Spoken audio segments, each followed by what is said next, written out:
welcome to another episode of Ghana's in Africa Pod. Happy New Year. I hope you had a great break for those who took a break and you enjoyed the holidays with family.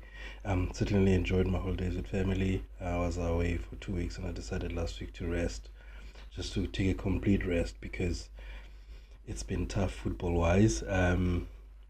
It's been a busy period. I hope everyone has come back in good shape. Arsenal are not in good shape. Again, all season we've been talking about the bad luck we've had this season in terms of injuries, red cards, referees, and everything, man. Um, yeah, the bad news this afternoon was Gabriel Jesus. It was confirmed it's an ACL injury, so he'll be out for the next probably 9 to 10 months. It's sad for him because he's been through a lot. I think since he joined Arsenal, he started flying and then he went to a World Cup and he got injured with an knee injury, and since he's been really struggling.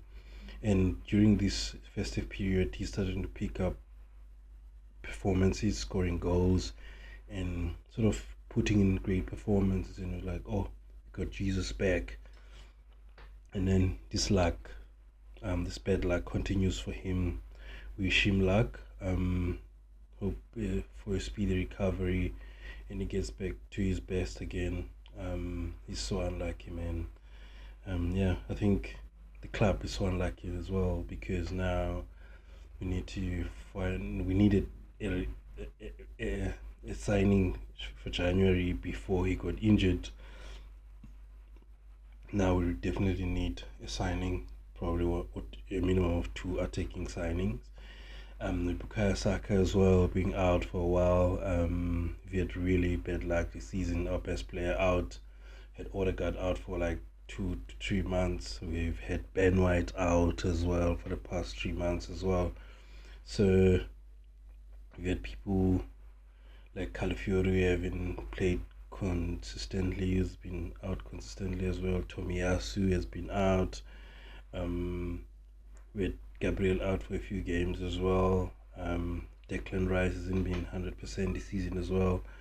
A few players as well. It's been tough in terms of injuries, and that with the small squad that we have, unfortunately, it's a domino effect.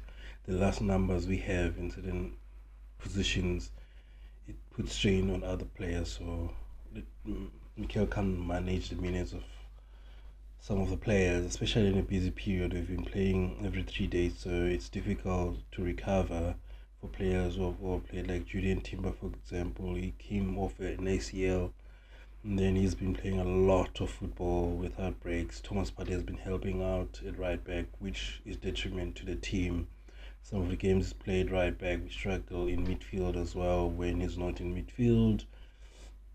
It's been that kind of season. Hopefully in the coming weeks we're gonna get people at the club. Some of the good news in terms of, not for now, we apparently Arsenal are close to agreeing a deal to sign Zubimendi from Sociedad, but he's gonna join us in the summer. I think it's a good goal. He's a long time target of Arsenal. I think last summer, he was linked heavily. He was close to joining Liverpool, but he changed his mind. Look, it's a good signing for the future. I think that it's a great forward planning, and with the eye on, we have two players who their contracts coming to end in Thomas Partey and Jorginho. So probably getting a well sort of player in Europe. It's a big one. City and Liverpool wanted to sign him, and he chose us, which is great. Not just for just him signing, but other players we might be pursuing. We'll say like, oh, Arsenal are signing some of the top players in Europe. I want to be part of that. We already have some of the top young players in Europe. So, and And the positive again, some of the players we've discovered over the festive period. Ethan Waneri started Premier League games. He scored goals. He's got a goal as well, which was great, but unfortunately got an injury. Miles Lewis Kelly, I think he's our starting left back now, ahead of Calafiore, Zinchenko, Tierney, even Kivio. Has been wonderful. Playing at left back, he's starting big games, and he doesn't look out of place. He's applied himself very well. Hopefully, going forward, he's helping us not to sign another fullback again at left back, yeah, which is good. But we've been linked with a few players this window. I think today the rumors are so like we are planning a loan for Vlahovic from Juventus. Good player, which we linked heavily a few years ago, but he chose to go to Juve. Um, and it's been a bit part this season. I think with the new manager, the Thiago Motta, he's not played in a lot of football, but he's played. He's a good player, very good forward, hard runner. Probably needs something different. Needs something different to what you have already, with speed, pace, power. Um, probably alone would be a right deal because there's a lot of talk about Sesko. Went for Sesko last summer, but he was not. He felt he was not ready to move yet. Probably we're gonna go back for him. And there's also links to Alexander Isak, who's been wonderful. He's playing wonderful football this season.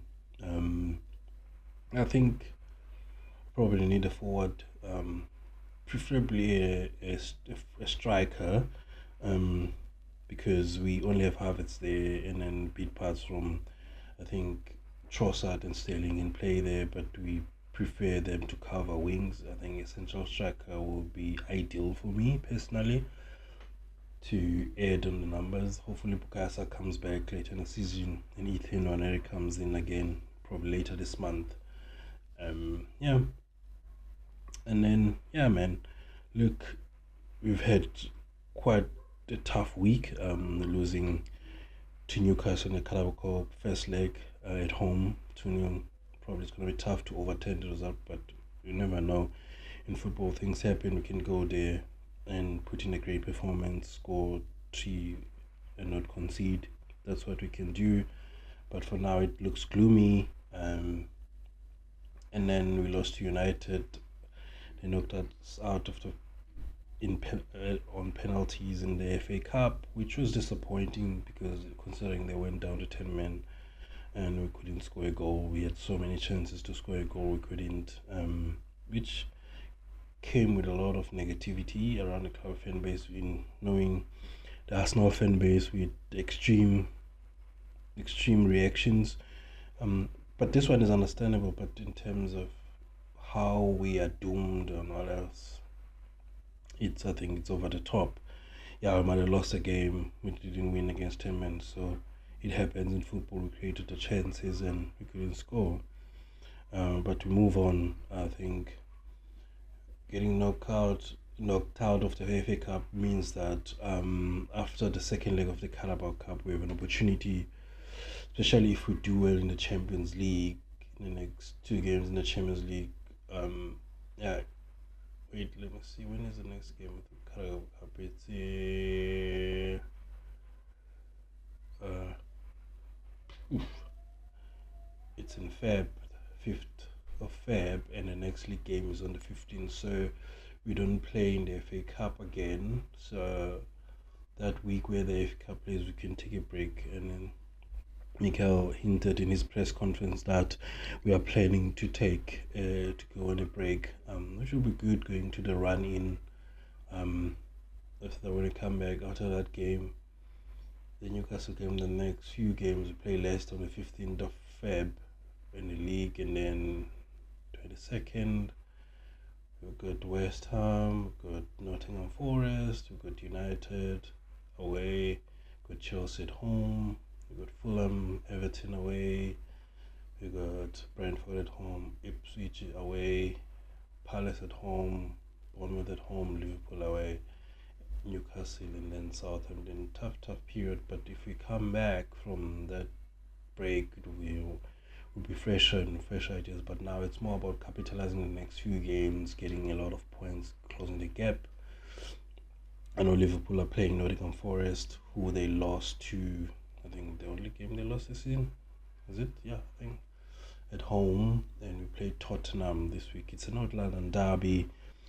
Hopefully, probably this is the best game you could play after the period we've had.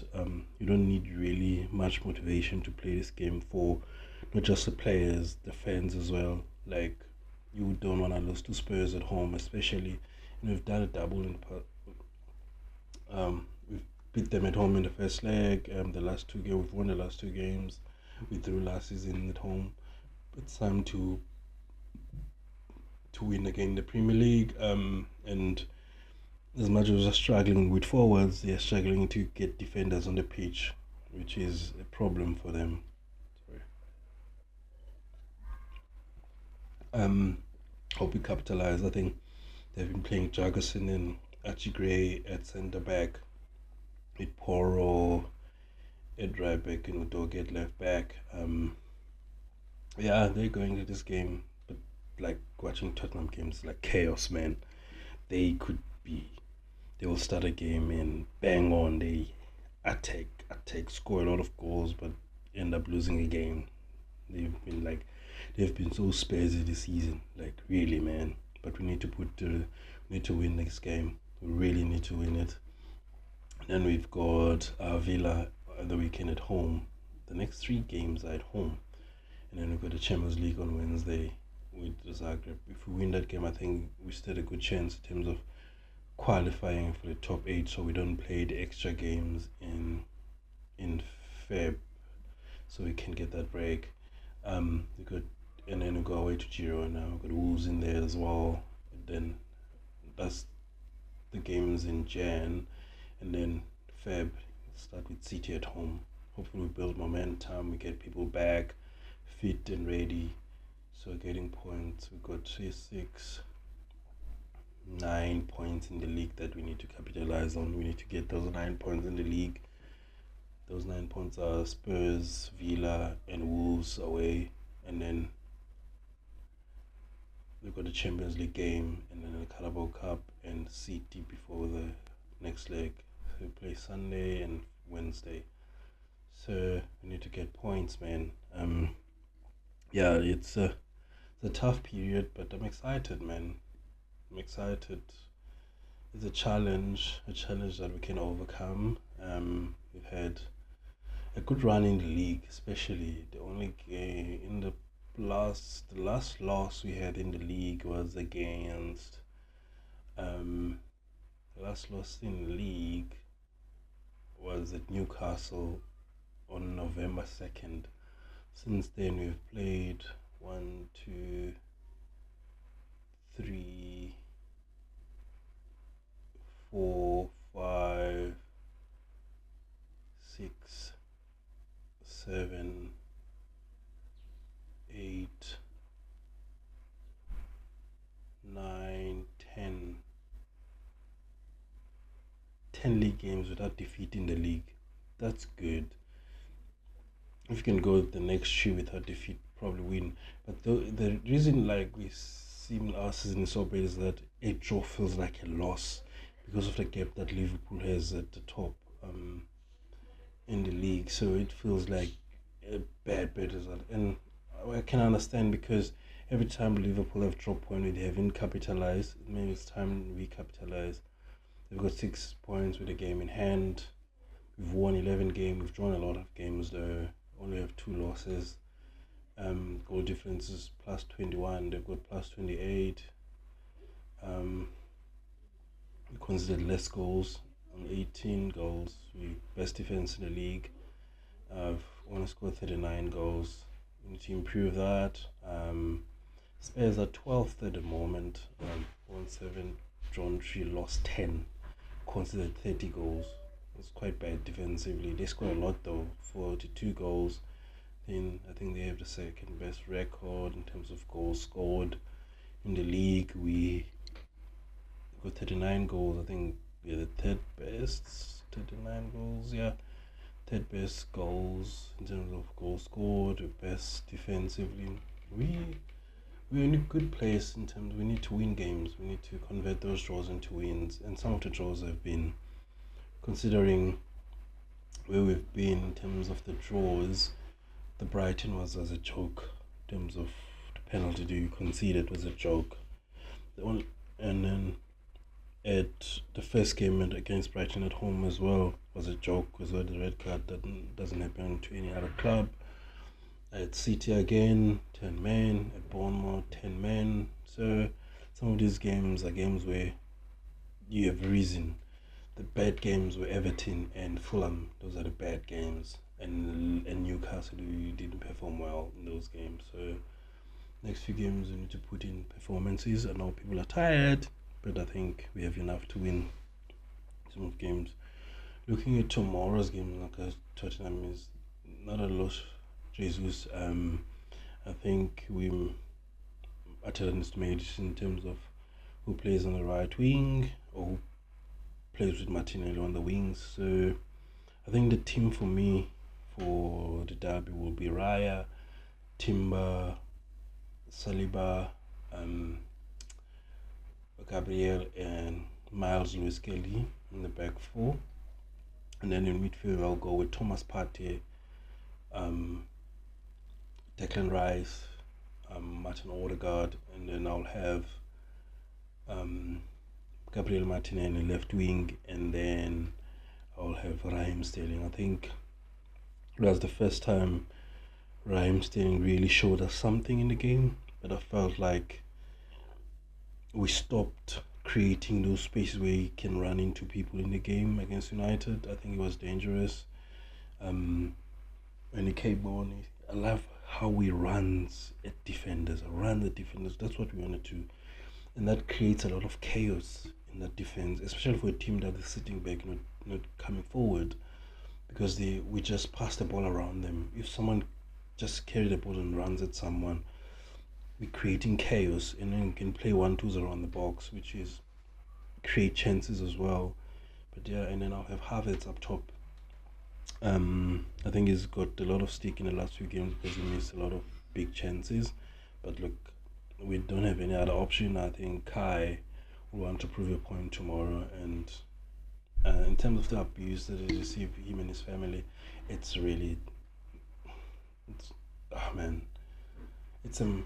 I don't know what people think sometimes. It's really cynical and wrong. It's like totally wrong. It's uncalled for. We all love football. We all love our club. But yes, you can be frustrated and criticize players, but you don't need to abuse. You need to message them threats on social media.